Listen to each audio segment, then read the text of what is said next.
একই বিষয়ে ঘোরা যাবে জিসিসির 6টা দেশ। অর্থাৎ আপনি ওমানে থাকলে ওমান থেকে সৌদি আরব, কুয়েত, কাতার ঘুরতে পারবেন ভিসা ছাড়াই, অথবা সৌদি আরব থাকলে আপনি চলে যেতে পারবেন ইউএই তে, চলে যেতে পারবেন কাতারে একটা ভিসার মাধ্যমে। অর্থাৎ আপনাকে নতুন করে আর ভিসা করতে হবে না, বিভিন্ন দেশের জন্য সেপারেট সেপারেট ভিসা করার কোনো দরকার নেই। নিঃসন্দেহে খুব ভালো একটি নিউজ যারা বিভিন্ন দেশে আমরা কর্মরত প্রবাসী আছি তাদের জন্য।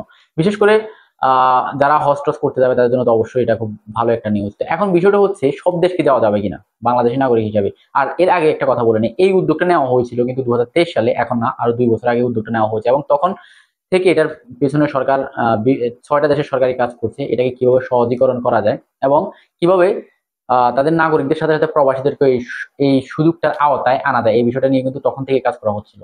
তো ফাইনালি এটা ঘোষণা গত 16 তারিখ বলা হয়েছে যে এই বছরের মাঝামাঝিতে অথবা এই বছরের শেষ দিকে, অর্থাৎ 2025-এর মাঝামাঝি মাঝামাঝি অথবা শেষ দিকে আমরা ফাইনালি এই নিউজটা পেয়ে যাব যে কবে থেকে বা কোন দিন থেকে সেটা কার্যকর হচ্ছে। এখন পর্যন্ত কিন্তু কার্যকর হচ্ছে না, তবে শীঘ্রই এটা কার্যকর হবে। তো এই ক্ষেত্রে একটা ঝামেলা বা একটা প্রশ্ন আমরা যারা বাংলাদেশী আছি তাদের মনের মধ্যে আসতে পারে। অন্যান্য মানুষ, অন্যান্য দেশের মানুষজন যেখানে আনন্দিত এই নিউজটা নিয়ে, যেমন আপনার এক দেশের বৈধ ভিসা থাকলে, ওমানের বৈধ ভিসা থাকলে আপনি 6টা দেশ ঘুরতে পারবেন একই ভিসায়, কোনো ধরনের ঝামেলা ছাড়া। যেমন ইন্ডিয়ানদের জন্য তো কোনো প্রবলেমই নেই, কিন্তু বাংলাদেশে যে সকল আমরা নাগরিক আছি তাদের জন্য কিছু রেস্ট্রিকশন হয়তো থাকতেও পারে, এখন পর্যন্ত বলা যাচ্ছে না, যেহেতু এটা কার্যকরী হয়নি। কেন বলছি এটা? তার কারণটা হচ্ছে বাহরাইনের ভিসা কিন্তু আমাদের জন্য বন্ধ আছে, আবার ওমানের ভিসাও কিন্তু বন্ধ আছে বাংলাদেশিদের জন্য। তো সেই ক্ষেত্রে যদি কোনো মানুষ সৌদি আরব থেকে, কোনো বাংলাদেশ সৌদি আরব থেকে আসতে চায়, তাহলে সেক্ষেত্রে হয়তো ওমানে আসতে হয়তো তার ঝামেলাটা থাকতেও পারে। এখন পর্যন্ত এই এই ভিসাটার আওতায় এটা মওকুফ করা হবে কিনা, বা এই ভিসাটা যারা নিবে তারা যে কোনো সময় যে কোনো দেশে যে কোনো ন্যাশনালিটি হলেই কি দিতে পারবে কিনা সেটা এখন পর্যন্ত ক্লিয়ার না। শুধুমাত্র বলেছে যারা শ্রমিক আছে, যারা কাজ করছে বিভিন্ন দেশে, তারাও যেতে পারবে, এখানে ভিসার কোনো রেস্ট্রিকশন নেই। তবে আমাদের যেহেতু আলাদা করে রেস্ট্রিকশন থাকে বিভিন্ন দেশের উপরে, তো আমাদের আসলে কি হবে সেটা এখন পর্যন্ত ক্লিয়ার কাট বলা যাচ্ছে না।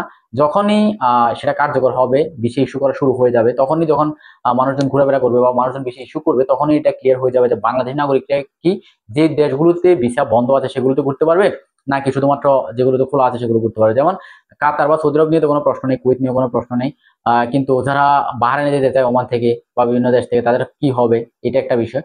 আবার ওমানে যারা আসতে চাইবে তাদের কি হবে এটা একটা বিষয়। তো এটা আসলে চালু হলে বোঝা যাবে, কিন্তু নিঃসন্দেহে একটা ভালো সংবাদ এটা, এবং ইন্ডিয়ানি বা পাকিস্তানি যে সকল মানুষ আছে এখানে তারা সবাই আনন্দ করছে বা এই নিউজটা শুনে সবাই খুবই খুশি, কারণ হচ্ছে তাদের কোনো ঝামেলা হবে না। কিন্তু আমরা বাংলাদেশিরা আমাদের প্রতিটি স্টেপে আমাদের ঝামেলা একটা লেগেই থাকে।